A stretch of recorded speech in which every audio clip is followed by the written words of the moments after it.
ബീഹാറിലെ ചീട്ട് കൊട്ടാരങ്ങൾ പോലെ പൊളിഞ്ഞു വീഴുകയാണ് പാലങ്ങൾ. കഴിഞ്ഞ 15 ദിവസത്തിനിടെ 10 പാലങ്ങളാണ് ബീഹാറിൽ തകർന്നത്. രാജ്യത്തെ ഏറ്റവും ദരിദ്രമായ സംസ്ഥാനത്ത് ഈ പാലം പണിയിലൂടെ ഒഴുകിപ്പോയത് ആയിരക്കണക്കിന് കോടികളാണ്. നിതീഷ് കുമാറിനെതിരെ അതിരൂക്ഷമായ വിമർശനം പ്രതിപക്ഷം ഇക്കാര്യത്തിൽ ഉന്നയിക്കുന്നുണ്ട്.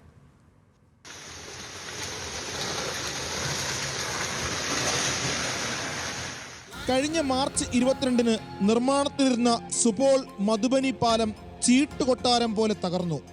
കോസി നദിക്ക് കുറുകെ 10.2 കിലോമീറ്റർ ദൂരം. ബജറ്റ് 1700 കോടി. കേന്ദ്രത്തിന്റെ ഭാരത് മാല പദ്ധതിയുടെ ഭാഗമായിരുന്നു 4 ജില്ലകളെ ബന്ധിപ്പിക്കുന്ന 4 വരി പാലം. അപകടത്തിൽ ഒരാൾ മരിച്ചു. 3 മാസങ്ങൾക്കിപ്പുറം കിഷൻഗഞ്ച്, അരാരിയ, മധുബനി, കിഴക്കൻ ചമ്പാരൻ, സിവാൻ, സരൻ ജില്ലകളിലായി ഇക്കഴിഞ്ഞ 15 ദിവസത്തിനിടെ 10 പാലങ്ങൾ ബീഹാറിൽ തകർന്നു കഴിഞ്ഞു.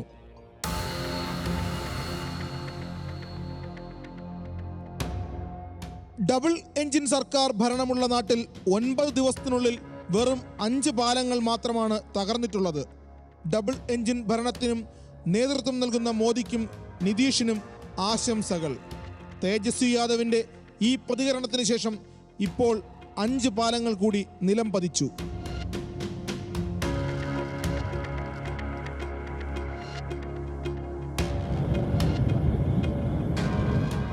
ഇതിനിടെ ജൂൺ 30-ന് കിഷൻഗഞ്ച് ജില്ലയിലെ ഠാക്കൂർഗഞ്ചിൽ ബൂന്ദ് നദിക്ക് കുറുകെയുള്ള പാലത്തിൽ വിള്ളൽ വീണതിനെ തുടർന്ന് ഗതാഗതം നിർത്തിവെച്ചു. ഇത് ഗൂഢാലോചന എന്നാണ് അന്ന് കേന്ദ്രമന്ത്രി ജിതിൻ റാം മാഞ്ചി പ്രതികരിച്ചത്. 2 ആഴ്ച മുമ്പ് വരെ ഒരു കുഴപ്പവുമില്ലാതിരുന്ന പാലങ്ങൾ എങ്ങനെ പെട്ടെന്ന് വീണു എന്നായിരുന്നു മാഞ്ചിയുടെ ചോദ്യം.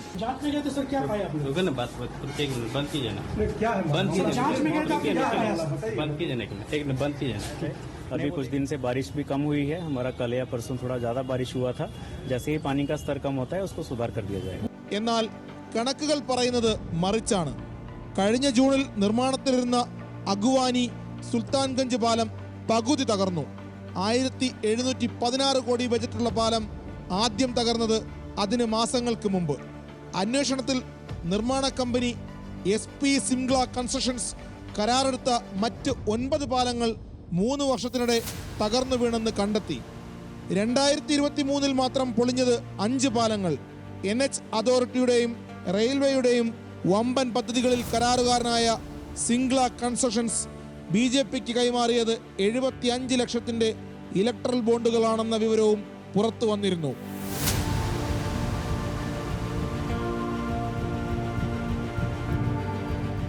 ഇത് ബീഹാറിലെ കണക്കാണ്. മോദി രാജ്യത്തിന് സമർപ്പിച്ച ഏറ്റവും വലിയ കടൽപ്പാലം. അടൽ സേതുവിലുമുണ്ട് വിള്ളൽ. 17,840 കോടി രൂപ ചെലവിൽ നിർമ്മിച്ച കേന്ദ്രത്തിന്റെ സ്വപ്ന പദ്ധതിയിൽ 1/2 കിലോമീറ്റർ നീളത്തിലാണ് വിള്ളൽ.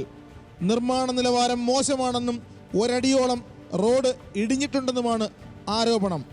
തീരദേശ പദ്ധതി 13,983 കോടി രൂപയുടെ ധർമ്മവീർ സ്വരാജ്യ രക്ഷക് ഛത്രപതി സംഭാജി മഹാരാജ് തീരദേശ പദ്ധതി 13,983 കോടി രൂപയുടെ ധർമ്മവീർ സ്വരാജ്യ രക്ഷക് ഛത്രപതി സംഭാജി മഹാരാജ് തീരദേശ റോഡിലും വിള്ളലും ചോർച്ചയുമുണ്ട്.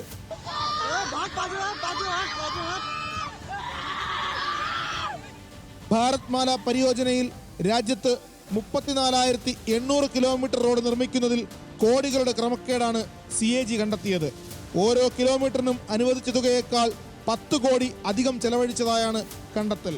ഈ പദ്ധതി പ്രകാരമുള്ള ഒരു പാലം കഴിഞ്ഞ മാർച്ചിൽ തകർന്നു. അന്വേഷണ റിപ്പോർട്ടിൽ നിരവധി വീഴ്ചകൾ കണ്ടെത്തിയെങ്കിലും തുടർ നടപടി ഉണ്ടായില്ല. 2024-ലെ ബിൽഡ് ഇന്ത്യ പുരസ്കാരങ്ങളിലൊന്ന് കരാറുകാരന് ലഭിച്ചു. 2022 ഒക്ടോബറിലാണ് ഗുജറാത്തിലെ മോർബി പാലം തകർന്നു വീഴുന്നത്. 2 പ്രധാന വീഴ്ചകൾ പിന്നീട് കണ്ടെത്തി.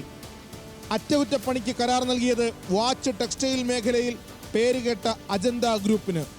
പാച്ച് വർക്കിലൊതുക്കി 143 വർഷം പഴക്കമുള്ള പാലത്തിന്റെ അറ്റകുറ്റപ്പണി. ഗുണനിലവാരം ഉറപ്പിക്കാതെ ഫിറ്റ്നസ് സർട്ടിഫിക്കറ്റ്. ഈ വീഴ്ചയ്ക്ക് ജീവൻ പോയത് 141 സാധാരണക്കാരുടേത്. ഈ മുന്നറിയിപ്പാണ് ഇപ്പോൾ ബീഹാറിലും അവഗണിക്കപ്പെടുന്നത്.